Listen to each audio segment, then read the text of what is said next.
Asteris selamat datang di Beetle Channel. Semoga kita bahagia. Jangan lupa subscribe, like, komen dan share agar channel ini semakin berkembang. Terima kasih. Bab 1075-1080. Bab 1075 penjualan bundel Xiaoma tidak menerima tawaran Feng Yu dan berkata dia harus membicarakannya dengan seluruh perusahaannya.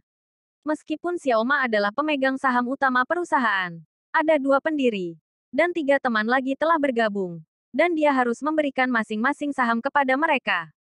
Jika Xiaoma memberi terlalu banyak saham kepada Feng Yu, bagaimana dia akan membagi sisa saham di antara mitra lainnya? Setelah Xiaoma pergi, Sun Liji bertanya pada Feng Yu. Manajer Feng, apakah dia masih menolak kita? Tidak, dia akan menerima tawaran kita. Apa yang dikatakan Feng Yu kepada Xiaoma terdiri dari ancaman dan rasa terima kasih. Dan dia akan berinvestasi lebih tinggi dari nilai pasar perusahaan. Tetapi hanya menginginkan 49% saham. Meski Taihua Consulting akan menjadi pemegang saham terbesar, Xiaoma dan 4 pendiri lainnya akan memiliki total 51% saham. Mereka masih akan memiliki suara keseluruhan di perusahaan jika mereka bersatu. Tetapi jika salah satu dari mereka mendukung Feng Yu, maka Feng Yu akan menguasai perusahaan. Xiaoma kembali dan mendiskusikannya dengan rekan-rekannya. Mereka memutuskan untuk menerima persyaratan Feng Yu. Itu untuk keuntungan mereka. Juga, mereka takut Feng Yu akan membuat anak buahnya mengembangkan program pesan instan. Dengan kekayaan Feng Yu, dia dapat dengan mudah mengeluarkan mereka dari pasar. Dalam keadaan seperti itu, Xiaoma dan rekannya tidak punya pilihan lain. 200 juta RMB untuk 49% saham Tencent sangat bagus untuk Feng Yu. Meskipun Feng Yu dapat mengembangkan sendiri program pengiriman pesan instan, itu akan memakan waktu. Hingga kelahiran kembali Feng Yu, Kiki masih sangat populer, dan penggunanya lebih dari 1 miliar. Xiaoma dan timnya berhasil meningkatkan keuntungan mereka dari tahun ke tahun. Jika Feng Yu mengembangkan program perpesanannya sendiri, dia mungkin tidak akan meniru hasil ini. Dan itu akan terlalu merepotkan. Feng Yu hanya memiliki 49% saham perusahaan. Tetap saja, dia percaya bahwa Xiaoma dan rekannya tidak akan menentangnya jika dia memutuskan untuk membuat perubahan atau keputusan apapun. Lagi pula, menjadi pimpinan sebuah perusahaan itu melelahkan. Feng Yu memilih untuk tidak bekerja dan hanya menjadi pemegang saham utama perusahaan. Setelah berhasil berinvestasi di Tencent, Feng Yu menepati janjinya untuk mempromosikan perangkat lunak perpesanan Kiki. Liu tua, aku perlu membicarakan sesuatu denganmu. Bisakah Anda memasukkan program pesan instan ini, Kiki, ke semua PC baru Anda? Beritahu saya berapa harga yang Anda kenakan, dan saya akan meminta Tencent untuk menyiapkan pembayaran. Apa yang salah? Apakah Anda menjadi pemegang saham pengendali perusahaan ini? Liu Chuanzi tertawa dan bertanya. Saya hanya berinvestasi di perusahaan ini. Saya pikir ini adalah produk yang bagus, dan mungkin akan digunakan oleh semua netizen di masa mendatang. Hah, digunakan oleh semua netizen? Anda benar-benar berpikir perangkat lunak ini memiliki potensi yang begitu besar? Saya telah meminta orang-orang saya untuk melihat ke dalam program ini, dan itu seperti versi yang lebih cepat dari email. Tapi ada batasan data yang dikirim, dan itu tidak akan pernah bisa menggantikan email. Kamu benar. Tapi siapa yang tahu apa yang akan terjadi di masa depan? Bagaimana jika suatu saat, Anda juga dapat mengirim file audio, video chat, dengan program ini? Apakah Anda bersedia menggunakannya? Mereka bisa melakukan ini. Liu Chuanzi terkejut. Berapa tahun yang dibutuhkan bagi mereka untuk mengembangkan fitur seperti itu? Siapa yang tahu apakah mereka bisa melakukannya atau tidak? Bantu saya memberitahu Lenovo Kingsoft untuk memaketkan perangkat lunak ini bersama dengan perangkat lunak antivirus dan Office mereka secara gratis. Jika pengguna ditagih untuk perangkat lunak dalam bundel, maka itu akan seperti Microsoft Explorer dan akan dituntut untuk monopoli. Tetapi jika perangkat lunak itu gratis, mereka akan baik-baik saja. Dan paling banyak, perangkat lunak ini diperlakukan sebagai perangkat lunak jahat. Tentu saja, orang-orang sekarang tidak terlalu membenci perangkat lunak nakal. Beberapa orang bahkan berpikir bahwa perangkat lunak yang dibundel sangat bagus. Misalnya, Kiki ini gratis untuk diunduh. Dan beberapa orang mungkin menganggap ini tawaran yang bagus. Namun, mereka tidak tahu bahwa mereka telah menjadi salah satu pengguna. Baiklah, karena gratis untuk pengguna, Kami tidak akan membebankan biaya terlalu tinggi. Bagaimana dengan 1 RMB untuk setiap paket bundel? Jumlah ini akan digunakan sebagai komisi untuk salesman kami. Terima kasih. Ketika Kiki menjadi populer di masa depan, mereka akan membalas kebaikan ini. Halo, Manajer Ding. Saya Feng Yu. Saya ingin Anda menggabungkan perangkat lunak Kiki dengan Legend of Mir kami. Ketika pengguna kami mengunduh Legend of Mir, perangkat lunak Kiki akan disertakan dan mengiklankan perangkat lunak ini dan menyertakan tautan unduhan di halaman login. Beritahu saya tuduhannya, karena kamu yang meminta. Aku akan memberimu harga yang bagus. Bagaimana dengan 1 RMB untuk setiap unduhan? Banyak orang mendekati saya untuk beriklan di halaman login Legend of Mir, tetapi saya menolak mereka. Sebenarnya Feng Yu tidak tahu apakah harga ini tergolong murah atau mahal. Tapi dia membuat perkiraan kasar dan merasa itu berharga. Hanya Legend of Mir saja akan meningkatkan unduhan Kiki lebih dari 10 juta. Ini jauh lebih cepat daripada beriklan di warnet. Feng Yu juga memanggil Sina, Sohu, dan Netis. Semuanya menyetujui 1 RMB untuk setiap unduhan. Feng Yu tahu biaya pemasaran Tencent tahun ini akan sangat tinggi. Tetapi unduhan untuk Kiki akan lebih tinggi dari kehidupan sebelumnya. Segera, pengguna akan meningkat menjadi lebih dari 10 juta. Atau bahkan 100 juta. Feng Yu juga menyuruh anak buahnya untuk menggunakan perangkat lunak Kiki ini di kantor perusahaannya untuk komunikasi internal mereka. Dengan Kiki, penyelia tidak perlu menelepon atau meminta sekretarisnya untuk menelepon orang lain. Yang perlu mereka lakukan hanyalah membuka jendela Kiki. Dan jika ada pengumuman penting, kepala tidak perlu mencetak dokumen dan cukup membuat pengumuman di Kiki. Untuk mendorong perangkat lunak ini, Feng Yu telah melakukan semua yang dia bisa. Xiao Ma dan rekan-rekannya tersentuh dan senang saat mengetahui hal ini. Untungnya, Xiao Ma dan mitranya telah menyetujui persyaratan Feng Yu dan menggunakan koneksi Feng Yu untuk mempromosikan perangkat lunak ini. Jika Xiao Ma dan mitranya tidak menyetujui persyaratan Feng Yu dapat membuat anak buahnya mengembangkan perangkat lunak pengiriman pesan instan. Dengan strategi ini, Feng Yu dapat dengan mudah mengeluarkan Kiki dari pasar. Feng Yu memiliki sumber daya seperti dana dan koneksi. Pada periode ini, mereka yang telah membeli PC Lenovo akan mendapatkan perangkat lunak pesan instan, Kiki, yang terinstal di dalamnya. Mereka yang membeli perangkat lunak Kingsoft Antivirus atau WPS Office juga menyertakan perangkat lunak ini sebagai bundel. Bahkan mendownload Legend of Mir pun akan mendapatkan software ini secara gratis.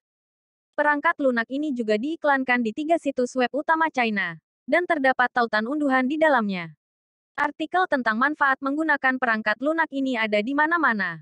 Dalam artikel tersebut disebutkan bahwa Taihua Holdings dan semua anak perusahaannya juga menggunakan perangkat lunak ini untuk komunikasi internal mereka. Sama seperti ini, pengguna Kiki meningkat secara eksponensial. Bab 1076 bertemu lagi dalam game. Zhou Kexin telah pulih tetapi juga mengundurkan diri dari pekerjaan magangnya di majalah medis itu. Ini karena pekerjaan ini dibuat hanya untuk mempekerjakannya dan membuatnya pergi untuk pemeriksaan kesehatan dan mendapatkan perawatan. Meskipun Zhou Kexin tidak akan rugi, dia membenci pekerjaan ini. Setelah orang tertampan kedua di dunia pergi, Zhou Kexin terus memikirkan apa yang dia katakan padanya. Dia tidak percaya pada hantu atau dewa dan merupakan seseorang yang berani menonton film horor sendirian di malam hari. Tapi Zhou Kexin masih tidak tahu bagaimana orang paling tampan kedua di dunia tahu banyak tentang dia. Bahkan rahasia pribadinya, yang tidak diketahui orang lain. Zhou Kexin tidak percaya bahwa orang tertampan kedua di dunia telah menyelidikinya untuk mencari tahu tentang rahasianya. Jika orang tertampan kedua di dunia telah berbohong bahwa dia lajang dan ingin bersamanya, dia mungkin setuju. Tapi orang tertampan kedua di dunia tidak berbohong padanya dan mengatakan dengan jujur bahwa dia punya pacar. Zhou Kexin tidak tahu apakah orang tertampan kedua di bumi berbohong atau mengatakan yang sebenarnya. Mungkin, semua yang dia katakan semuanya bohong. Zhou Kexin bahkan bermimpi bahwa dia menghadapi orang paling tampan kedua di dunia dan bertanya mengapa dia tidak terus membohonginya. Dia tidak ingin tahu yang sebenarnya. Karena kamu bilang aku istrimu. Kenapa kamu punya pacar? Karena kamu punya pacar. Kenapa kamu masih datang kepadaku? Zhou Kexin menyadari bahwa orang tertampan kedua di dunia telah memasuki hidupnya. Dia telah menunggu suratnya setiap bulan. Dan setelah dia belajar bagaimana menggunakan email, dia akan mengunjungi ruang komputer sekolahnya untuk mengirim email setiap minggu. Terkadang, dia bahkan mengirim email setiap hari. Untuk membaca balasan email orang paling tampan kedua di dunia, Zhou Kexin akan memeriksa emailnya setiap hari. Zhou Kexin telah berfantasi. Orang paling tampan kedua di dunia suatu hari akan muncul di sampingnya. Seperti pangeran menawan. Dan memegang tangannya. Menanyakan apakah dia bersedia menghabiskan sisa hidupnya bersamanya. Zhou Kexin juga membayangkan suatu hari dia akan menerima undangan pernikahan orang tertampan kedua di dunia. Atau bahkan tidak bertemu sekalipun dalam hidup mereka. Tapi Zhou Kexin tidak pernah menyangka orang tertampan kedua di dunia akan muncul tiba-tiba dalam situasi itu. Orang tertampan kedua di dunia adalah seorang Taipan. Bagi seseorang yang mendirikan rumah sakit terbaik di Shanghai, dia pasti sangat kaya. Tapi Taipan ini bukan miliknya. Zhou Kexin pernah cemburu pada pacar orang paling tampan kedua di dunia. Tapi siapa dia untuk cemburu? Hanya karena orang tertampan kedua di dunia mengatakan mereka menikah di kehidupan sebelumnya. Siapa yang akan percaya kata-kata seperti itu? Zhou Kexin terus pergi ke ruang komputer di sekolahnya setiap minggu untuk memeriksa kotak suratnya. Tetap saja, dia tidak lagi membalas email orang paling tampan kedua di dunia. Feng Yu masih terus mengirim email padanya setiap minggu tanpa gagal. Dan seolah-olah tidak terjadi apa-apa. Teman sekamar Zhou Kexin memperhatikan perubahan pada Zhou Kexin. Zhou Kexin yang ceria menjadi pendiam. Dan mereka menjadi khawatir. Salah satu teman sekamar Zhou Kexin menduga bahwa sesuatu mungkin telah terjadi pada sahabat pena Zhou Kexin. Tetapi dia masih pergi ke ruang komputer setiap minggu. Teman sekamarnya yang lain mengatakan bahwa Zhou Kexin dirawat di rumah sakit selama beberapa waktu. Dan dia mungkin mengidap penyakit mematikan. Tetapi ketika teman sekamar Zhou Kexin bertanya kepadanya, Zhou Kexin memberitahu mereka bahwa dia telah pulih. Dan keluarganya baik-baik saja. Pabrik ayahnya diakuisisi oleh seorang pengusaha luar negeri. Dan dia dipromosikan untuk mengawasi sebuah bengkel. Gajinya digandakan. Karena tidak ada masalah dengan keluarga dan studi Zhou Kexin. Itu berarti pekerjaannya di majalah medis. Tapi Zhou Kexin telah mengundurkan diri dari pekerjaan itu. Apa yang bisa terjadi padanya? Teman sekamar Zhou Kexin tidak tahu bagaimana menghiburnya. Saat ini, salah satu teman asrama mereka sudah mulai bermain game online. Legend of Mir, bersama pacarnya. Teman ini berkata bahwa permainan ini dapat menghabiskan waktu dengan mudah. Dan dia meminta Zhou Kexin untuk memainkannya. Zhou Kexin pada awalnya menolak tawarannya. Karena dia merasa ini hanya membuang-buang waktu. Dia bisa menghabiskan waktu dengan membaca. Dan membaca juga bisa menjadi hobi yang menyenangkan. Tapi di bawah bujukan teman sekamarnya, Zhou Kexin bergabung dengan mereka untuk bermain Legend of Mir. Dan dia merasa itu cukup menyenangkan. Ada banyak karakter misterius, sihir, mantra, dan monster tak dikenal di dalam game, membuat Zhou Kexin menyukainya. Dia tidak kecanduan game ini seperti beberapa anak laki-laki di sekolahnya. Tetapi dia akan bermain dengan teman sekamarnya kapanpun mereka punya waktu. Ketika Zhou Kexin mulai bermain, dia tidak mendaftar ke server baru seperti orang lain. Sebaliknya, dia memilih untuk bermain di server tertua. Karena dia tidak ingin orang lain mengganggunya saat dia membunuh monster di kota awal. Dia hanya memainkan game ini untuk mengisi waktu luang dan bukan untuk mendapatkan item yang kuat. Tetapi dalam salah satu pencarian di lembah ular beracun, Zhou Kexin bertemu dengan seorang pendeta Tao laki-laki bernama orang paling tampan kedua di dunia. Dia tidak tahu apakah ini kebetulan. Tetapi ketika dia melihat pria ini, dia lupa mengendalikan karakternya. Untungnya, pendeta Tao menyembuhkan karakternya beberapa kali. Atau penyihir wanita Zhou Kexin akan terbunuh. Zhou Kexin dengan cepat mengetik untuk bertanya kepada pendeta Tao. Apakah itu kamu? Pihak lain hanya menjawab. Zhou Kexin tertawa sendiri. Bagaimana bisa ada kebetulan seperti itu? Selain itu, umum untuk memiliki nama yang sama di internet. Dia tidak menggunakan nama lamanya. Emerged from the Chochon. Dan bahkan jika Pries ini benar-benar orang tertampan kedua di dunia, dia tidak akan tahu siapa dia. Karena pertemuan kebetulan ini, Pries dengan level lebih tinggi mulai bermain dengan Zhou Kexin. Dengan pemain level tinggi yang membantu Zhou Kexin naik level dengan cepat dan dengan mudah mendapatkan item dan buku mantra yang kuat. Jadi, setiap kali mereka online, mereka akan saling mengirim pesan di dalam game. Jika pihak lain sedang online, mereka akan bermain bersama. Dalam beberapa kesempatan, Teman Pries laki-laki itu bahkan menggerutu karena dia bermain dengannya. Ketika teman sekamar Zhou Kexin mengetahui tentang pendeta laki-laki ini, mereka mengatakan dia pasti menyukainya. Tapi Zhou Kexin menggelengkan kepalanya. Bagaimana ini mungkin? Pries laki-laki itu tidak pernah menanyakan jenis kelaminnya atau apapun di luar game. Hubungan mereka hanya teman dalam game. Mungkin Pries itu mengira itu adalah pria yang bermain di belakang PC. Tapi Zhou Kexin bertanya pada dirinya sendiri lebih dari sekali. Kenapa dia ingin bermain dengan Pries laki-laki ini? Apakah karena nama karakternya? Bab 1077 Takdir. Hei, apa kamu gila? Apa yang menyenangkan bermain dengan pesulap kecil itu? Ayo pergi ke gua babi bersama-sama. Wen Dongjun berteriak melalui telepon. Kamu bisa pergi sendiri atau mencari orang lain untuk pergi bersamamu. Bukankah saya sudah memberitahu Anda koordinat gua babi? Anda tahu bagaimana menuju ke sana. Dan Anda akan baik-baik saja jika Anda tidak masuk terlalu dalam. Apakah kamu tertarik dengan gadis kecil itu? Demi Tuhan, ini adalah game online. Dan mungkin ini adalah pria di belakang layar. Apa yang Anda cari dengan memberikan perlengkapan? Emas, buku keterampilan, dan membantunya naik level. Wen Dongjun bertanya dengan sedih. Ini adalah permainan. Dan rasanya menyenangkan memiliki pengikut. Jika kamu menjadi pengikutku, aku akan berhenti bermain dengannya. Feng Yu dengan sengaja menjawab. Bahkan tidak memikirkannya. Saya sekarang adalah 100 pemain teratas di server 1 dan memiliki beberapa perlengkapan terbaik dalam permainan. Bagaimana saya bisa menjadi pengikut Anda? 100 teratas. Anda baru saja menduduki peringkat ke-100. Anda telah menyia-nyiakan upaya saya untuk membuat orang membantu Anda mendapatkan paket hadiah itu. Feng Yu menjawab dengan jijik. Jika tidak ada statistik keberuntungan tersembunyi di paket hadiah, Wen Dongjun tidak akan mendapatkan perlengkapannya yang kuat. Peringkat 100 juga top 100. Anda bahkan tidak termasuk dalam 100 teratas. Wen Dongjun menjawab dengan bangga. Baiklah, cari saja orang lain untuk menemani Anda ke gua babi.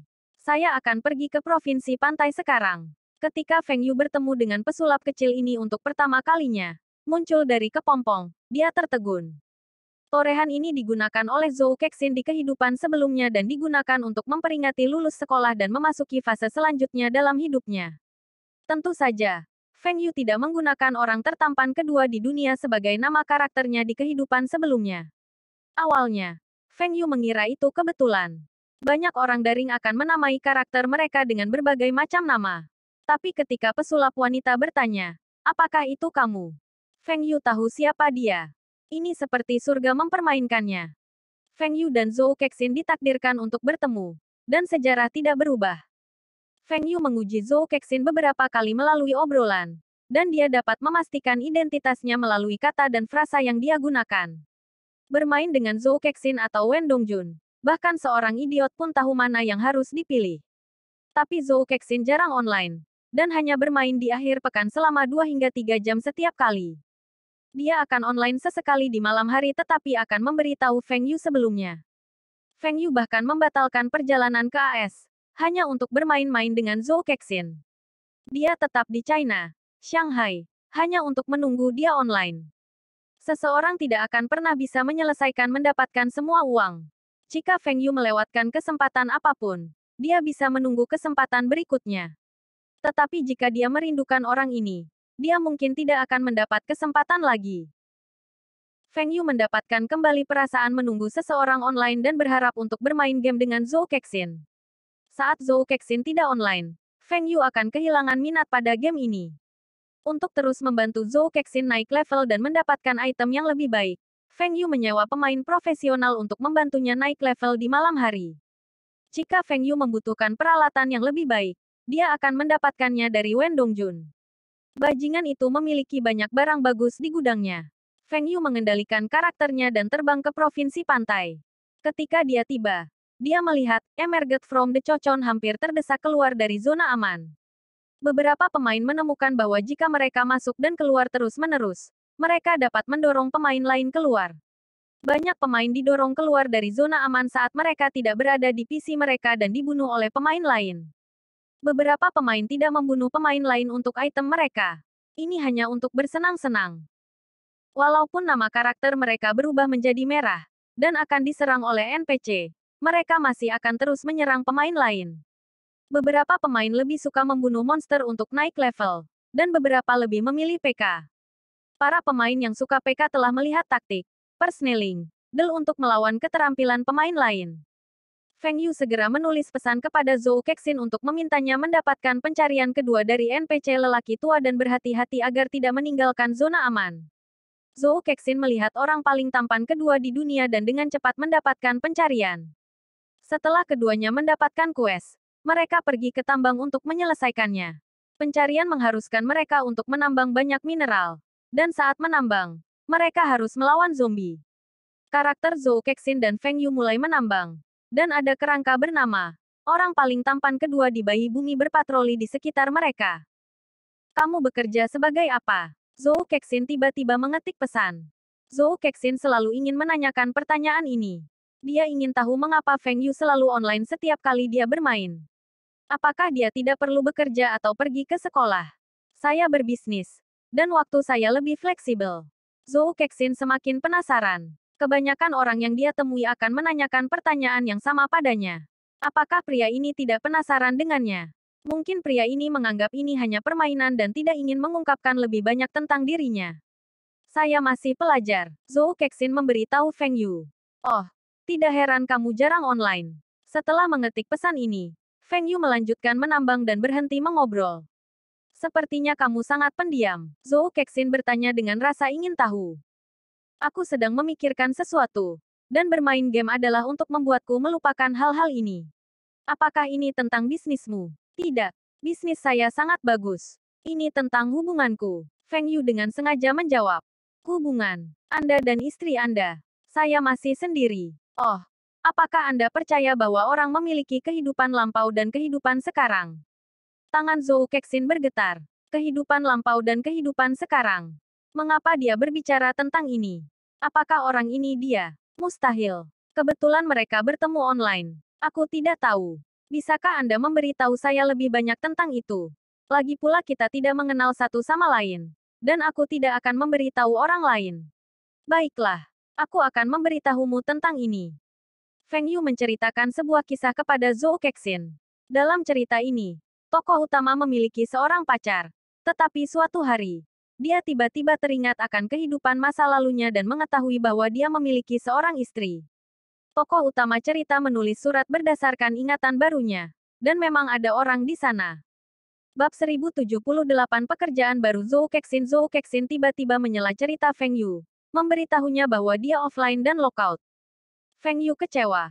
Karena dia belum menyelesaikan ceritanya. Feng Yu yang frustrasi memberikan akunnya kepada orang yang dia pekerjakan untuk menaikkan level karakternya dan keluar. Feng Yu meninggalkan apartemennya dan pergi ke Universitas Zhou Kexin lagi. Dia ingin masuk tapi ragu-ragu. Apa yang harus dikatakan Feng Yu jika mereka bertemu? Zhou Kexin adalah orang yang tegas. Dan jika Feng Yu muncul di hadapannya lagi, itu mungkin memperburuk situasi. Tapi Feng Yu tidak menyadari dia terlihat oleh seorang gadis saat dia meninggalkan kampus. Kexin. Kexin. Tebak siapa yang kulihat saat aku kembali. Teman sekamar Zhou Kexin, Xiao Wen, bertanya dengan penuh semangat. Meskipun Zhou Kexin merasa sedih, dia tetap memaksa dirinya untuk bercanda dengan Xiao Wen. Siapa? Andy Lau. Bukan Andy Lau. Itu pria tampan yang terus melihatmu. Bisakah kamu ingat pria yang duduk di bangku di luar asrama kita? Zhou Kexin segera berdiri dan bertanya. Di mana dia? Zhou Kexin menyesal menanyakan pertanyaan ini dan duduk lagi. Apa yang akan dia lakukan jika dia tahu di mana dia berada? Pergi dan temui dia. Kamu ingin melihatnya. Sudah terlambat. Ketika saya memasuki gerbang sekolah, saya melihatnya pergi. Pria tampan itu memiliki ekspresi tertekan di wajahnya, seperti Tony Leng Chihuai. Xiao Wen menjawab dengan penuh semangat. Dia datang dan pergi lagi. Zhou Kexin memiliki perasaan yang rumit setelah dia mendengar apa yang dikatakan Xiao Wen. Dia senang, kecewa, bingung, dan sedih.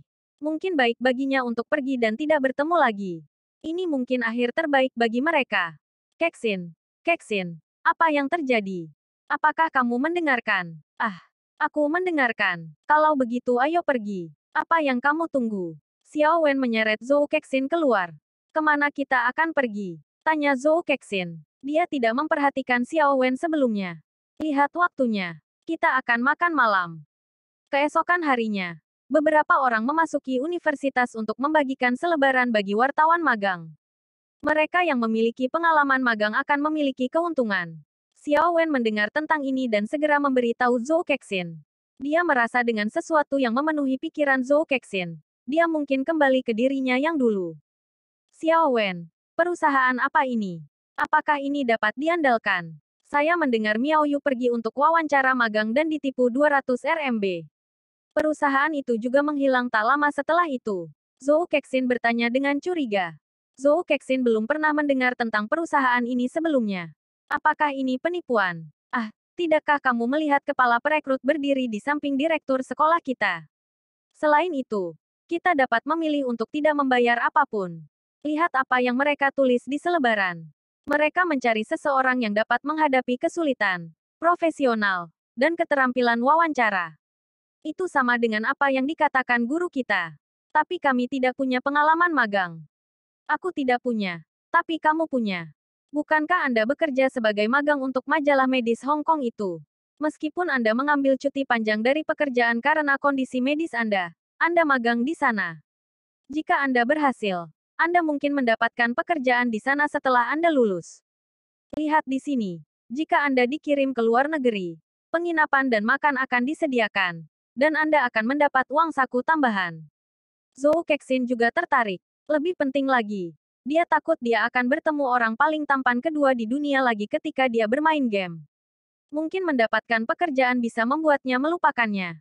Baiklah, ayo pergi dan coba. Kamu adalah Zhou Kexin. Saya melihat Anda pernah bekerja sebagai magang di majalah medis sebelumnya. Tapi kamu bukan mahasiswa kedokteran, kan? Ya, tapi saya seorang reporter. Saya juga beruntung bisa dipekerjakan. Zhou Kexin duduk dengan gugup saat wawancara. Baiklah, bisakah Anda ceritakan lebih banyak tentang pengalaman Anda di agensi majalah itu? Zhou Kexin berhenti sejenak dan berkata, saya jatuh sakit setelah melakukan wawancara pertama, dan baru menulis 3 artikel. Setelah saya sembuh, saya mengundurkan diri. Pewawancara tertegun. Itu berarti pengalaman kerja ini sama baiknya dengan tidak ada apa-apa. Tetapi atasan telah menginstruksikan pewawancara bahwa gadis ini harus dipekerjakan. Pewawancara mengangguk. Aku mengagumi kejujuranmu. Sebagai wartawan, kejujuran adalah suatu kebajikan. Dan berita harus sesuai dengan fakta. Anda telah mengejutkan saya dengan jawaban Anda. Zhou Kexin menjadi cerah. Pewawancara terdengar seperti dia akan mempekerjakannya. Anda menyebutkan bahwa Anda mengundurkan diri dari agensi majalah medis karena kondisi medis Anda. Apakah kondisi Anda akan mempengaruhi pekerjaan Anda di masa depan? Tidak. Saya telah pulih sepenuhnya dan tidak akan kambuh lagi. Zhou Kexin menjawab dengan tegas. Saya melihat bahwa Anda melamar peran magang paruh waktu, dan hanya dapat bekerja selama akhir pekan dan liburan sekolah. Itu berarti Anda tidak dapat melakukan perjalanan untuk tugas pekerjaan, bukan? Magang ini hanya ingin bekerja di akhir pekan. Apa pemikiran atasan dengan mempekerjakannya? Apa yang bisa dia lakukan jika dia dipekerjakan? Jika perlu, saya dapat mengajukan cuti dari universitas saya, dan sekolah saya sangat mendukung. Sebagian besar universitas mendukung pelatihan praktis siswa mereka. Apa pendapat Anda tentang tunjangan dan gaji dari pekerjaan ini? Tidak apa-apa. Saya hanya mencari kesempatan untuk mendapatkan pengalaman. Mudah-mudahan, saya bisa tetap di perusahaan setelah saya lulus. Balasan inilah yang diajarkan oleh para guru di universitas kepada mereka. Perusahaan kami adalah agen majalah. Dan kami memproduksi hard copy dan soft copy majalah kami. Apakah Anda tahu cara menggunakan PC? Seberapa bagus keterampilan PC Anda? Saya mengetahui dasar-dasarnya dan telah mempelajari perangkat lunak Office. Tapi aku tidak pandai dalam hal itu. Jawab Zhou Kexin. Mendesis. Pewawancara terdiam. Gadis ini tidak ada yang istimewa sama sekali. Bagaimana dengan standar bahasa Inggris Anda? Saya tidak mengacu pada apa yang Anda pelajari di sekolah. Bisakah Anda membaca dan memahami dokumen berbahasa Inggris, dan berkomunikasi dengan orang lain? Saya bisa membaca koran dan buku berbahasa Inggris, dan tahu percakapan dasar. Tapi saya mungkin tidak mengerti kata-kata profesional tertentu. Pewawancara mengangguk. Setidaknya, tidak ada narasumber lain yang berani mengatakan bahwa mereka bisa berbahasa Inggris selain gadis kecil ini. Keterampilan apa lagi yang kamu miliki? Saya bisa mengetik dengan cepat dan terlatih dalam kaligrafi. Baiklah, kembali dan tunggu panggilan kami. Apakah nomor ini nomor telepon asrama Anda? Kami juga dapat menghubungi Anda dengan nomor pagar ini. Bukan. Nomor telepon itu adalah nomor asrama saya. Dan nomor pagar ini milik teman sekamar saya. Anda dapat menghubungi saya melalui dua nomor ini. 3 hari kemudian, teman sekamar Zhou Kexin memberi Zhou Kexin nomor telepon balik. Setelah menutup telepon, Zhou Kexin melompat dengan penuh semangat. Saya lulus wawancara. Saya akan menjadi reporter magang Wind and Rain Media. Pada saat yang sama, Huran melapor ke Feng Yu. Bos, orang yang Anda sebutkan sekarang menjadi reporter magang perusahaan kami. Tony Leng Chiuwai bab 1079 Microsoft Office tidak dijual. Semua direktur berkumpul di ruang rapat kecil untuk rapat bulanan mereka. Tapi kali ini, ada satu kursi yang hilang. Dan tidak ada minuman energi Kili di atas meja. Setelah Feng Yu dikeluarkan dari Dewan Direksi, Paul Allen dalam suasana hati yang baik, selain perjalanannya ke China. Selama hampir 1 bulan setelah kembali dari China, dia tidak nafsu makan bahkan merasa ingin muntah saat melihat semut di trotoar. Pertemuan hari ini adalah untuk membahas masalah penjualan perangkat lunak kami. Penjualan kami untuk kuartal kedua meningkat, tetapi tidak dapat dibandingkan dengan peningkatan tahun lalu, terutama untuk perangkat lunak Office kami. Para direktur saling memandang dan tidak mengatakan apa-apa. Paul Allen mencibir. Steve, pasar Asia paling terpengaruh. Anda adalah presiden pasar Asia. Bukankah seharusnya Anda mengatakan sesuatu? Ballmer melirik Paul Allen. Apa yang kamu ingin aku katakan? Saya telah menyarankan untuk melanjutkan kerjasama kami dengan Feng Yu, atau grup Lenovo.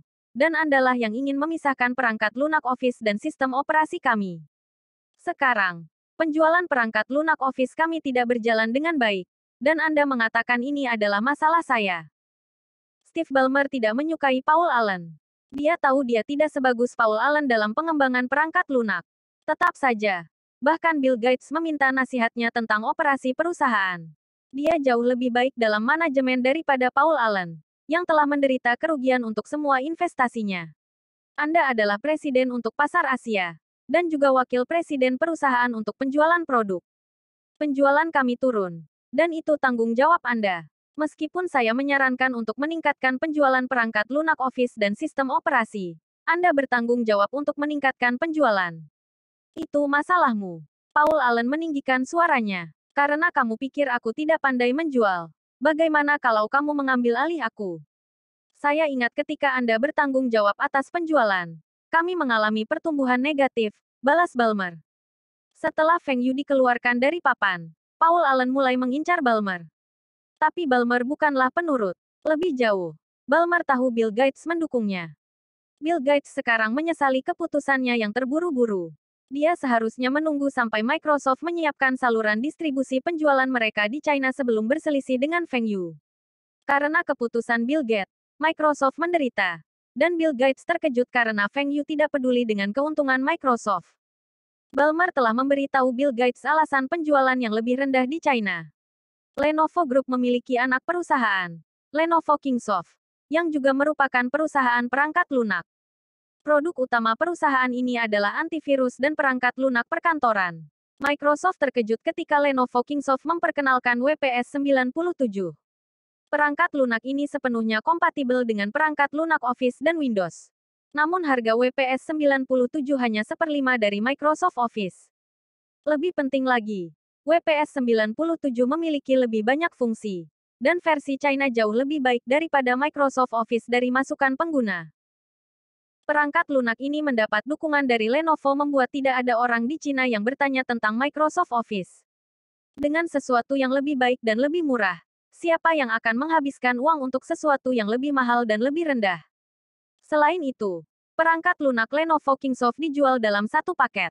Misalnya, Kamus Kingsoft, Kingsoft Antivirus, dan WPS 97 dijual bersamaan. Tidak hanya orang Cina yang tertarik dengan penjualan bundel ini. Bahkan orang Amerika juga akan tertarik. Ini seperti ketika Microsoft menggabungkan sistem operasi dan Office mereka. Penjualan mereka berjalan dengan baik. Hal ini karena konsumen akan merasa mendapatkan penawaran yang bagus ketika mereka membeli bundle tersebut. Pada awalnya, Bill Gates memiliki pemikiran yang sama dengan Paul Allen. Dia mengira mereka telah mendapatkan pijakan di China, karena sistem operasi mereka laris manis. Orang Cina seharusnya sudah terbiasa dengan Microsoft Windows, dan itu harus sama dengan perangkat lunak Office mereka. Namun Microsoft tidak menyangka WPS 97 jauh lebih baik dan lebih murah daripada Office mereka.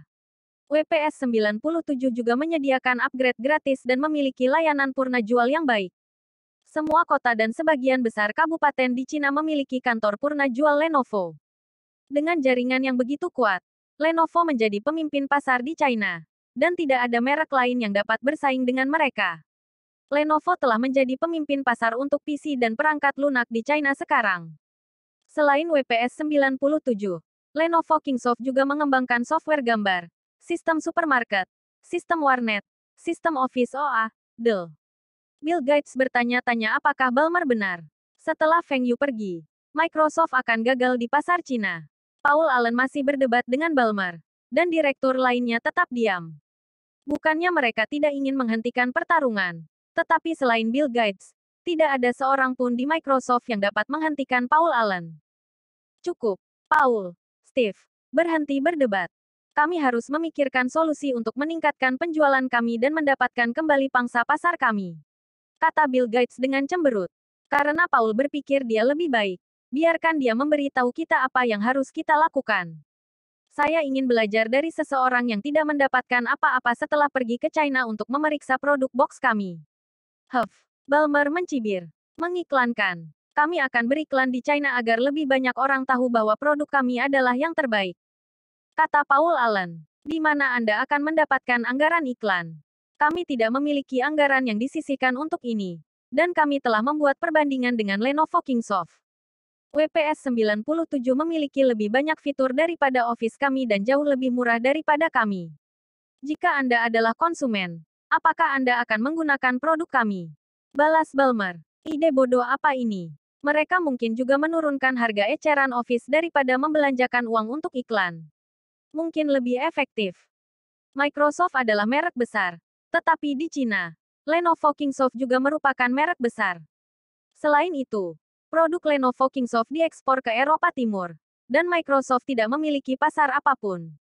Bill Gates memandang para direktur lainnya. Apakah kalian semua punya saran? Semua orang diam. Dan Ballmer perlahan berkata, satu-satunya solusi adalah mempercepat pengembangan perangkat lunak Office kami dan menjadikan produk kami lebih baik dari mereka. Dengan begitu, kita bisa bersaing. Bahkan jika kita menurunkan harga kita sekarang, itu tidak berguna. Paul Allen tidak mengatakan apa-apa. Dia tidak pernah menyangka produk Microsoft tertinggal dari produk China. Bagaimana Microsoft bisa tertinggal dari orang lain di bidang terkuat mereka? Bab 1080 Lenovo semakin terdaftar Bill Gates, Paul Allen, dan Steve Ballmer berada di kantor Bill Gates, melihat kartu undangan di atas meja. Undangan ini dari Feng Yu dan Liu Chuanzi.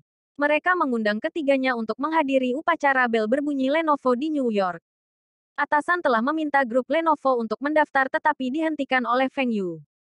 Itu karena Feng Yu merasa perusahaan tidak perlu terdaftar karena perusahaan memiliki dana yang cukup. Dan perusahaan tidak akan mengumpulkan banyak dana ketika mereka terdaftar pada saat itu. Namun jika Lenovo Group masuk daftar sekarang, nilainya akan meningkat setidaknya 2 kali lipat. Feng Yu yakin harga saham akan melonjak pada hari pertama karena Lenovo Group telah menjadi produsen PC terbesar di Asia.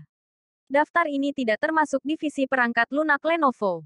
Itu berarti Lenovo Kingsoft tidak termasuk. Dan Feng Yu berencana untuk membiarkan Lenovo Kingsoft masuk ke dalam daftar sendiri. Dengan cara ini, mereka dapat mengumpulkan lebih banyak dana dan meningkatkan kehadiran internasional mereka. Banyak orang telah tiba di New York untuk menghadiri upacara membunyikan bel ini. Feng Yu, Fu Guangzheng, Kirilenko, Zhong Qingxian, Kameda Masao, dan para pemimpin dari Akademi Ilmu Pengetahuan Tiongkok. Jika Lenovo terdaftar di Hong Kong, pemerintah China akan mengirimkan lebih banyak pejabat untuk hadir. Tetap saja, Feng Yu bersikeras untuk terdaftar di AS. Alasannya sangat sederhana. Saham teknologi saat ini sangat populer di AS, dan industri PC juga dianggap sebagai saham teknologi. Menerbitkan jumlah saham yang sama akan meningkatkan lebih banyak dana. Lenovo akan memasuki pasar negara barat, dan mereka membutuhkan lebih banyak dana untuk melakukannya. Beberapa orang mengeluh bahwa jika perusahaan terdaftar di AS, orang China tidak akan dapat membeli sahamnya, dan semua uang akan masuk ke Amerika. Tapi semua keluhan ini diabaikan oleh Feng Yu. Saat ini, listing di AS sepertinya membiarkan investor Amerika menghasilkan uang. Meski begitu, hal itu juga akan mendongkrak harga saham Lenovo. Alasan lainnya adalah pasar saham AS akan segera ambruk. Saat indeks saham anjlok, saham teknologi akan menjadi yang pertama ambruk. Harga saham Lenovo juga akan anjlok bahkan bisa turun di bawah harga IPO-nya. Ketika ini terjadi, Feng Yu dan anak buahnya dapat memperoleh kembali saham mereka. Dan jika mereka memiliki cukup dana, mereka bahkan dapat dihapus dari daftar. Ini setara dengan meminjam uang dari investor untuk mengembangkan perusahaan dan tidak membayar bunga. Akhir tahun ini dan awal tahun depan, Lenovo Kingsoft dan ketiga perusahaan internet tersebut akan terdaftar di AS. Mereka mungkin tidak memenuhi syarat untuk terdaftar di NYSE, tetapi mereka bisa terdaftar di NASDAQ. Daftar Lenovo Group akan meningkatkan kekayaan Feng Yu secara luar biasa. Tahun depan, kekayaan bersih Bill Gates akan turun karena harga saham Microsoft. Dan saat itulah Feng Yu menyusul Bill Gates untuk menjadi orang terkaya di dunia. Daftar Lenovo Group juga mengundang banyak perusahaan internasional seperti Intel, AMD, Nvidia, Samsung Group, dan produsen perangkat keras dan perusahaan perangkat lunak lainnya. Jika undangan hanya dari Lenovo Group, tidak banyak tamu kelas berat yang akan hadir. Namun berbeda jika undangan dari Feng Yu dan Liu Chuanzi. Feng Yu adalah orang terkaya kedua di dunia, dan kebanyakan orang akan mengaguminya. Selain itu, grup Lenovo mendapat dukungan dari pemerintah Cina, dan perusahaan-perusahaan ini saat ini bekerja sama dengan Lenovo. Beberapa perusahaan ingin mengirim perwakilan biasa untuk menghadiri acara tersebut. Namun, sekarang, mereka mengirimkan pemegang saham dan direktur mereka untuk hadir. Banyak CEO dan ketua perusahaan menghadiri upacara itu sendiri. Bill Gates, Paul Allen, dan Steve Ballmer membahas upacara ini, dan Paul Allen menolak untuk hadir. Mengapa saya harus pergi dan memberi selamat kepada Feng Yu? Tim NBA saya saat ini sedang dalam babak playoff, dan saya sibuk dengan pertandingan. Bill Gates berpikir sejenak dan minta diri untuk tidak menghadiri acara ini. Pada akhirnya, Steve Ballmer mewakili Microsoft untuk hadir. Bill Gates telah memutuskan untuk membiarkan Ballmer menjadi CEO atau presiden perusahaan tahun ini. Dia tidak memiliki energi untuk melakukan begitu banyak hal sendiri, dan sudah waktunya meminta seseorang untuk membantunya. Bagaimanapun, Bill Gates masih menjadi ketua, dan bahkan jika Ballmer menjadi presiden, dia dapat menggantikannya. Sebagian besar media di AS telah berkumpul di New York Stock Exchange hari ini.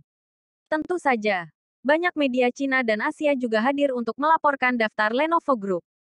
Media mengetahui bahwa grup Lenovo telah mengundang banyak tokoh besar di industri ini untuk menghadiri upacara peringatan mereka. Ini seperti pertemuan Fortune Global 500. Donald, terima kasih atas bantuannya. Feng Yu berterima kasih kepada Donald Trump. Hahaha, jangan sebutkan itu. Donald tahu bahwa meskipun dia tidak membantu Feng Yu juga bisa mendapatkan orang lain. Tetapi jika dia membantu, dia dapat meningkatkan hubungannya dengan Feng Yu lebih jauh. Liu Chuanzi sedang memberikan pidato di atas panggung. Dia mungkin sudah tua dan gendut sekarang, tapi di bawah lampu sorot, dia tetap karismatik.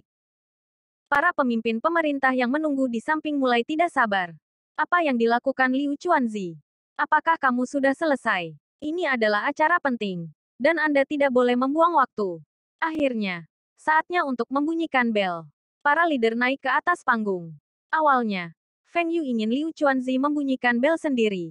Tetap saja, para pemimpin bersikeras bahwa mereka ingin membunyikan bel juga. Pada akhirnya, para pemimpin pemerintah, Liu Chuanzi, Zhong Qingxian, dan Fu Guangzheng, naik ke atas panggung untuk membunyikan bel. Adapun Feng Yu, dia tetap di sudut dengan sampanyanya. Dia tidak suka berada di bawah sorotan. Feng, merupakan suatu kehormatan untuk membunyikan bel. Mengapa Anda tidak naik ke atas panggung? Kirilenko bertanya. Menghormati. Akan sangat memalukan jika suatu saat Lenovo dihapus dari daftar. Mata Kirilenko hampir keluar. Apa? Hapus? Mengapa Lenovo dihapus dari daftar? Apakah perusahaan menghadapi beberapa masalah? Tidak, tidak ada masalah dengan perusahaan. Tapi siapa yang tahu apa yang akan terjadi di masa depan? Feng Yu menjawab dengan senyum misterius. Kirilenko mengangkat bahu karena dia tidak mengerti apa yang dikatakan Feng Yu. Kirilenko ingin membeli saham Lenovo. Meski begitu, Feng Yu menyuruhnya untuk membeli saham perusahaan lain karena saham Lenovo tidak cocok untuk dipegang dalam jangka panjang. Ini pertama kalinya Kirilenko mendengar seseorang yang tidak percaya diri dengan perusahaannya sendiri. Tapi dia tetap memilih untuk mempercayai Feng Yu. Saat pasar dibuka, harga saham Lenovo naik 39%. Dan Feng Yu tersenyum. Bersambung. Terima kasih telah menyaksikan dan mendukung channel ini.